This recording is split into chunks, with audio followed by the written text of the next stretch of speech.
Siguiente gráfico. Porque si no teníamos bastante, ahora se empieza a ver que el error tras error, la palabra grandilocuente, la burocracia europea, esa manera ayer de ver en la comisión, la guerra pero la paz pero la guerra, la paz pero la guerra, pero qué paz y qué guerra, Borrell. El desastre en las medidas económicas es el punto fundamental y tu mesa de negociación de paz, que ya tendría que estar encima de la mesa, al menos para intentarlo. Dijo ayer Borrell, Stoltenberg, siéntate la OTAN, siéntate a negociar. ¿A negociar el qué? La paz, vale. ¿Y tus medidas económicas? Miren lo que está sucediendo con la flota fantasma de Palpatine, en este caso Putin, que está desplegando por todo el mundo. Hay barcos rusos hasta donde no se les espera. ¿Por qué? Porque le has estado vociferando tus medidas sobre que ibas a ponerle la sanción al petróleo el 5 de febrero desde verano. ¿Y qué ha hecho Putin? Decir, mi déficit fiscal al suelo. ¿Pero barcos que lleven petróleo?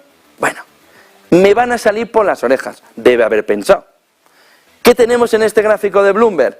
Antes de las sanciones, barcos rusos. Después de las sanciones, barcos rusos llevando el petróleo.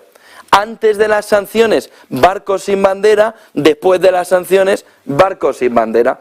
Ahora en el segundo mes, parece que está teniendo que pedir más a Europa, sobre todo a Grecia, que es el que tiene la principal naviera y demás para el transporte de petróleo.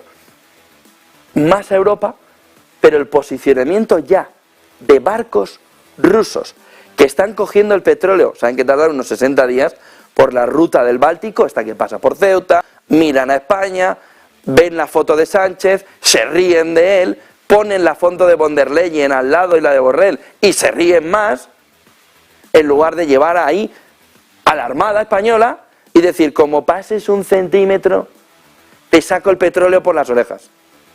No, vamos a mandar una cartita, que solo están pasando 3 millones de barriles así cada 10, 12 días en la puerta de Ceuta en nuestras narices. Venga, una cartita, ya no les ayudes. ¿Y qué hacen los barcos de los rusos? Pues dicen, ¿a qué me ayudabais? ¿A que no choquen los cascarones del barco pequeñito con el grande? Pues no te preocupes, toma, aquí tienes una pequeña colchoneta de estas, entre barco y barco, vete a puerto otra vez que no te necesito. ¿Y qué está haciendo Putin? ¿Qué está haciendo Rusia? Una flota como la de Palpatine, escondida ya a lo lejos, que la ha tenido esperando desde que tú empezaste a decir que le ibas a prohibir exportar el petróleo por las aseguradoras, hasta que 7 meses después, porque eres europeo, 7 meses después, que no tenías opción de hacerlo sobre la marcha, no, 7 meses después, Palpatine, Putin en este caso, tiene una flota que te da hasta miedo. ¿Por qué? Pues porque te está transportando el petróleo, el cazurro. Pero ¿en qué momento no pensasteis que darle 7 meses a una auténtica bestia de creación de dinero vía venta de petróleo no le daba suficiente camino como para sobrevivir? Y decir, que no voy a tener barcos tuyos, pues mira qué bonitos son estos, venir para acá. Otro error, tras otro error, tras otro error, en este caso de Europa, aunque de todo el G7, a la hora de cacarear cualquier decisión. Haced lo que tengáis que hacer, pero no hace falta que se lo digáis 7 meses o un año antes, porque económicamente el desastre es enorme, en un entorno estanflacionario. La culpa es de Putin, pero no se lo van a comer todos. En un entorno estanflacionario, por culpa de Putin, o de Peter, o de Juan.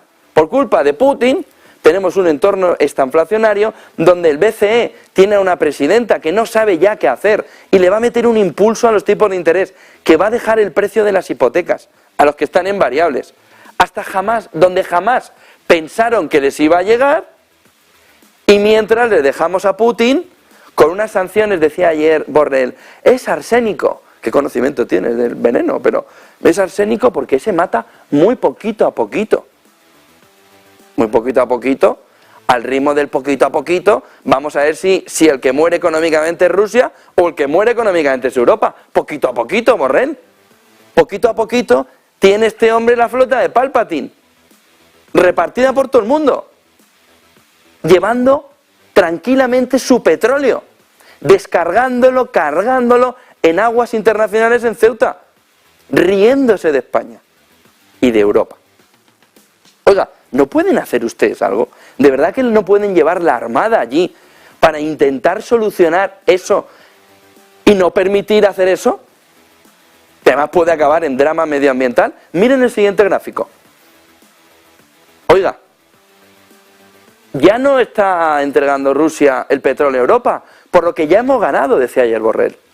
No, ya hemos ganado. Si es que ya no entrega el petróleo, si solo le queda un 20%. Queda un 20% porque quieren ellos. Porque si quieren mañana lo quitan. ¿Y quién le compra el petróleo? Porque estarían en la ruina absoluta Rusia. Está en la ruina absoluta. Ya nadie les compra el petróleo. Mentira. ¿Cómo que nadie les compra el petróleo? ¿Cómo que nadie les compra el petróleo? India. Miren el crecimiento de India. ¿Dónde van los barcos rusos? A India. Pero bueno, como si no hubiera un mañana. Toda esa flota de Palpatine que veíamos antes, ¿hacia dónde camina en este gráfico de Bloomberg? Hacia India. Enero del 22. ¿Dónde está India? Enero del 22. En ningún sitio. Aquí. Míralo. Y en febrero, no, en febrero en ningún sitio del gráfico. No había barcos caminando hacia India porque la gran cantidad venía por el Báltico hacia el norte y por el norte de Europa. Y ahí hacían todo el tránsito y las entregas. ¿Dónde está el Báltico y el norte de Europa? Diciembre. ¿Dónde está? En ningún sitio. No hay entregas ni en el Báltico ni en el norte de Europa, porque todo el petróleo se va a lo que es el gran cambio económico, el famoso nuevo orden mundial. Ahora mismo, económicamente hablando, lo han cogido, le han dado la vuelta, lo han puesto en India y han dicho, Asia-Pacífico, ¿no querían nuevo orden mundial? Pues toma 3 tazas de nuevo orden mundial. Ahora el centro de la nueva economía que se va generando está en los 2 países con más población del mundo, India y China. ¿Por qué? Porque tienen el petróleo casi a la mitad de lo que lo pagan en Occidente, con lo que sus economías son más competitivas y pueden luchar mejor contra Occidente que lo hacían antes. Mientras Europa se felicita de que ya no llegue petróleo ruso a Europa, bueno, Europa y sobre todo Estados Unidos. Mientras Estados Unidos y Europa se felicitan de que ya no llega petróleo a Europa, India y China están con los brazos abiertos diciendo, ven a mí, pero ven a mí cuanto antes y cuanto más mejor. De ahí que, ¿dónde está Borrell, von der Leyen, Charles Michel? ¿Dónde está el daño, aparte de ese déficit comercial, balanza comercial de enero, que se habrá utilizado sobre todo para comprar los barcos que ya no queréis que transporte el petróleo? Es que sois ciegos, económicamente hablando. Estáis cegados en no ver que la situación no es la que estáis describiendo. No es que ya no vaya el petróleo a Europa, es que hay otro comprador. Es que hay otra región clarísima, West India, East India, que está convirtiéndose en protagonista. ¿Con quién? Con Pekín. Ahí lo tienen ahí abajo. Y miren, en octubre, en noviembre, en septiembre, ¿quién compró petróleo a los rusos como si no hubiera mañana? China. ¿Pero por qué ya no compra tanto petróleo China? Primero porque está hasta arriba de petróleo y la reapertura va por su lado. Y luego porque India lo quiere todo y más. Como Europa en un futuro quiera volver a tener petróleo ruso, lo que tiene es un problemón descomunal. Por lo que más vale que todo ese arsénico, ¿no?, que decía ayer Borrell, económicamente hablando, de verdad haga daño, porque si no lo que hay es un tiro en el pie, económicamente hablando, a la propia economía. 8:25, 5 claves del día.